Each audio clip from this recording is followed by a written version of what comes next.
pour afficher la distance entre les deux points A et G, on peut soit, en ouvrant donc cette boîte à outils, demander la distance, donc activer distance ou longueur. On clique sur le point A, puis sur le G. Et ainsi, donc, la distance AG s'affiche. Deuxième méthode, on peut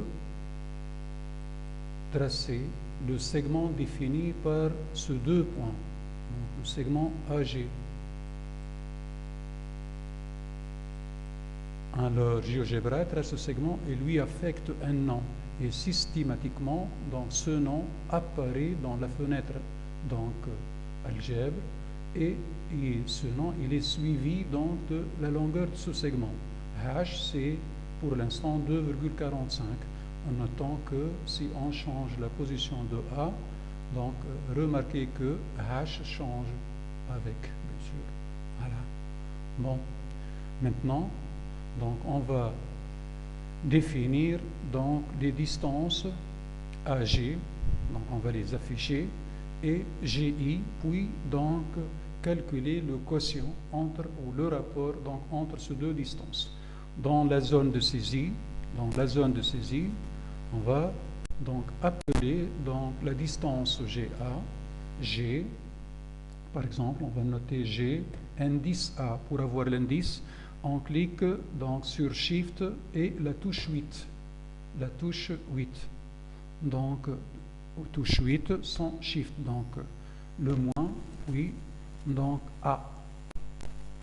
Égal, oui, on introduit la commande distance, diamètre, non, c'est pas ça ce que je cherche, distance, voilà, on valide, et à l'intérieur du crochet, donc G, virgule, A, et on valide. Voilà, dans la zone de saisie, voilà, GA, c'est 3,05. Bon, maintenant, on va demander la distance GI. Alors, dans la zone de commande, pour ne pas tout réécrire, on va faire apparaître ce qu'il y avait. Bon, maintenant, on demande GI et non plus GA. GI, G, indice I. Voilà, distance donc de G à I. Voilà. Voilà, oui, on valide. Alors, on lit dans la fenêtre algèbre, alors, distance de GA c'est 3,05 et distance de GAI c'est 1,52. Maintenant, on va faire apparaître le quotient ou le rapport entre ces deux distances, GA sur GI. On va appeler Q ce rapport-là. Alors, petit q ou Q1 si vous voulez, donc Q, le moins de la touche 8, puis le 1.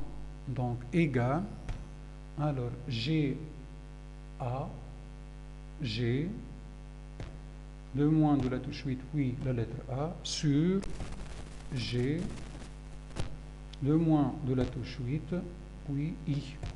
Voilà. Et on valide. Comme ça, Q1 est égal à 2. Bon.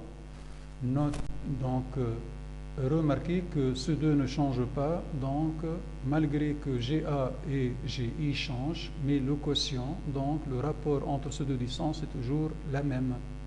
Donc, le rapport est toujours le même.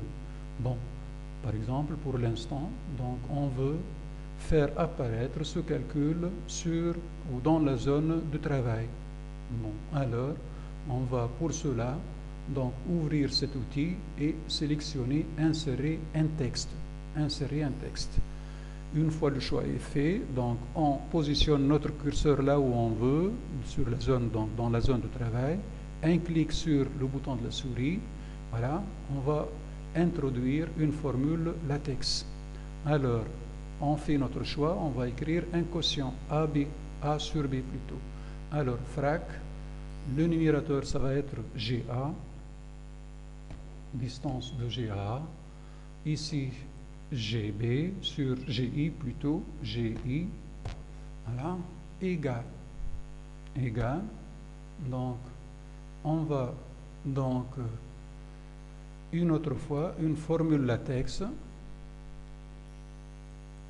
Alors, dans le numérateur, on va cliquer sur GA, voilà, et dans la zone du dénominateur, on va écrire donc GI, et on valide, OK. Voilà, on note donc GA sur GI, on lit GA sur GI, ça fait 3,69 sur 1,84. Bon, faisons donc changer de position pour le point A, donc, et notons l'interactivité. Alors GA et GI changent, voilà. Bon, maintenant, on va ajouter donc le résultat. Le résultat, c'est Q1, voilà. Donc, on ouvre donc notre fenêtre de nouveau, cette fenêtre-là, cette boîte à outils-là, donc insérer un texte, voilà, on clique, égal, et on va écrire Q1, donc on veut que ce soit égal à Q1, voilà, OK, on valide, et c'est égal à 2, alors dans tous les cas, alors, bon, maintenant, on n'a qu'à revenir pour changer la position donc, du point A. Voilà. Et on note que toujours GA sur GI, c'est égal à 2. Bon, on peut changer la position de B pour que le I aussi, de son côté, change de position. Voilà. Donc, le 2 distances change de valeur, mais le rapport entre les deux distances est toujours 2. Voilà. Bon. Maintenant, on va améliorer un peu plus donc cette écriture. Bon, alors dans la fenêtre option, on va choisir taille des caractères. Bon, par exemple 16. Et voilà. Bon, alors c'est plus lisible, c'est plus clair.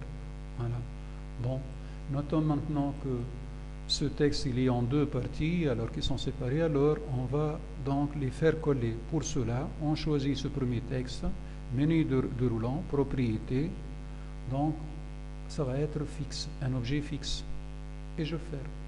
Bon, pour le 2 aussi, propriété, et donc objet fixe, voilà.